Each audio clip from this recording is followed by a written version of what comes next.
ఒక్క ఛాన్స్ అన్నాడు. అందరూ ఏమారారు.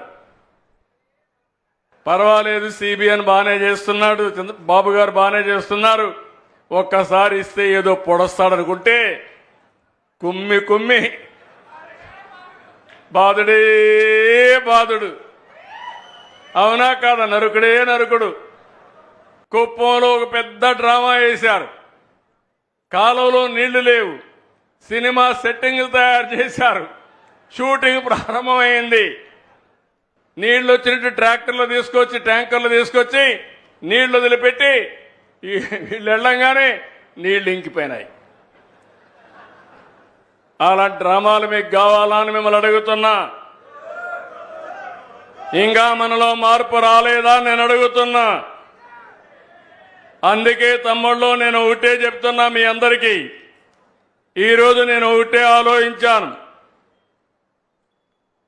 అన్ని ప్రాజెక్టులు పూర్తి చేసింది తెలుగుదేశం పార్టీ. ప్రాజెక్టుల్ని చెడబట్టింది వైఎస్ఆర్ కాంగ్రెస్ పార్టీ.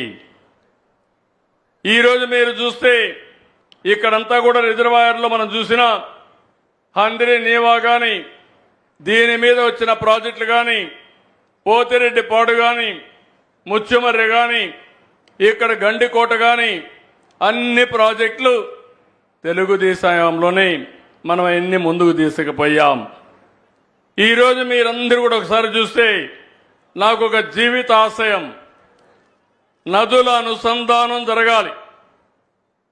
ఈరోజు ఒక విషయం మీరు చూడండి, రాయలసీమలో కానీ రాష్ట్రంలో కానీ ఈ సంవత్సరం సకాలంలో వర్షాలు పడలేదు. దీనివల్ల మనకు కొన్ని ఇబ్బందులు వచ్చాయి. కానీ మహారాష్ట్రలో, కర్ణాటకలో వర్షాలు పడ్డాయి. దానివల్ల నీళ్లు శ్రీశైలానికి ఆగస్టులో రావాల్సిన నీళ్లు జూలైలోనే వచ్చాయి.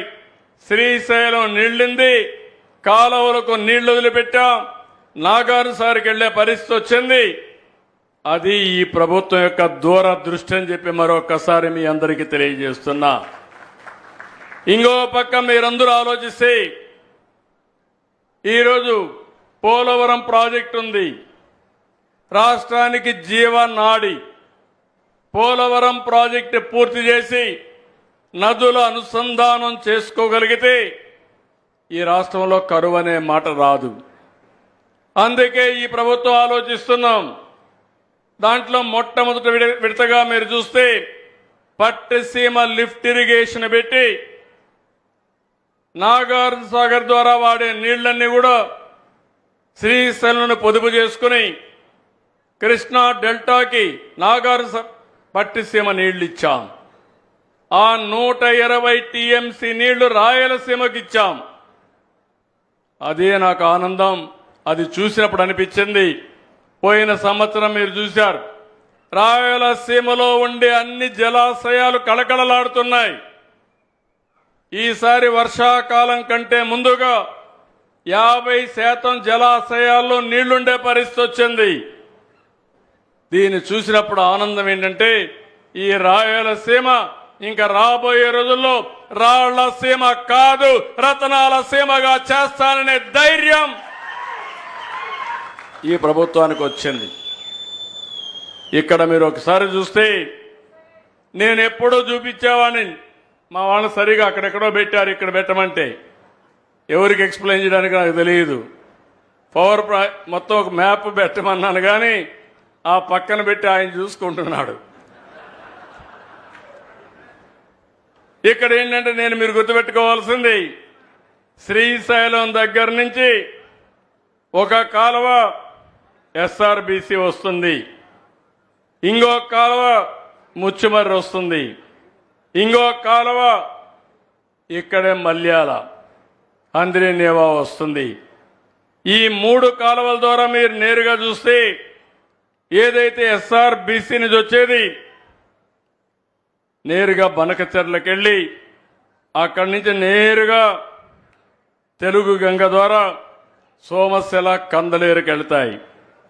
ఇంకో పక్క హంద్రి నీవా మీరు ఒకసారి చూస్తే ఇక్కడి నుంచి బయలుదేరి నేరుగా అనంతపూర్ కలుపుకుంటూ అదే మరిగా కర్నూలులో కూడా పత్తికొండ, ఆలూరు ఈ నియోజకవర్గాలు నీళ్ళిచ్చి అక్కడి నుంచి నేరుగా చిత్తూరు వరకు వెళ్తుంది. గొల్లపల్లి, చెర్లోపల్లి, కడపలో శ్రీనివాసపురం, అడవిపల్లి ఇవన్నీ వస్తాయి. ఇంకో పక్క మీరు చూస్తే పెన్నా నది పైన పిఏబిఆర్ కానీ, మిడ్ పెన్నార్ కానీ, చాగల్లు బ్యారేజ్ కానీ, ఆ కిందన పైడిపాడెం, సిబిఆర్, వామికొండ, సర్వారాయ సాగర్ ఇవన్నీ కూడా వచ్చే పరిస్థితి వస్తుంది. ఇంకో పక్క మీరు చూసినప్పుడు ఏదైతే నేరుగా నగిరి గాలేరు పైన గండికోట, అవుకు, దానిపైన మైలవరం ఇలాంటి ప్రాజెక్టులన్నీ వచ్చి లాస్ట్కి పోయే కొద్దికి మళ్ళీ సోమశిల, కందలేరుకు పోయి మళ్ళీ ఆ నీళ్లు తిరుపతి దాకా వస్తాయి. భవిష్యత్తులో ఓసారి ఆలోచిస్తే ఇక్కడ నుంచి నీళ్లు బయలుదేరి 600 టీఎంసీ 600 కిలోమీటర్లు ప్రయాణించి కడాన తిరుపతికి కూడా పోయే పరిస్థితి వస్తుంది. నీళ్లు శ్రీశైలం మల్లన్న దగ్గర మల్లికార్జున స్వామి దగ్గర నుంచి ప్రారంభమైన నీళ్లు సాక్షాత్తు ఏడుకొండలవాడు వెంకటేశ్వర స్వామి సమక్షానికి వెళ్లే పరిస్థితి వస్తుంది.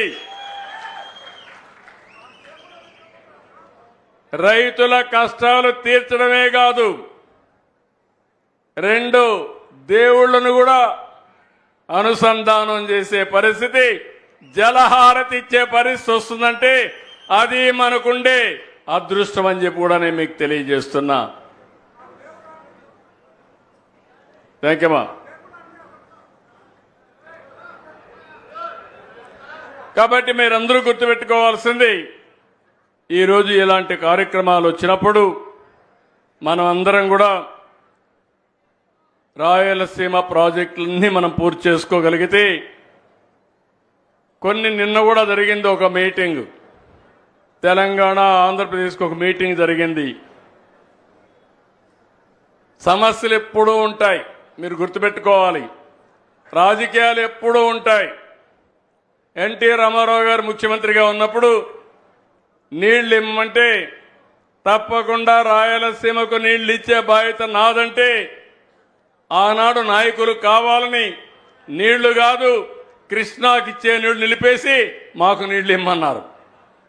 ఆయన ఒకటే చెప్పాడు, మీకు నీళ్లు కావాలి, నీళ్లు ఇచ్చే బాధ్యత నాదని మొట్టమొదటిసారిగా బచావత్ అవార్డు ప్రకారం రాయలసీమకు నీళ్లిచ్చిన ఏకైక నాయకుడు నందమూరి తారక రామారావు గారు.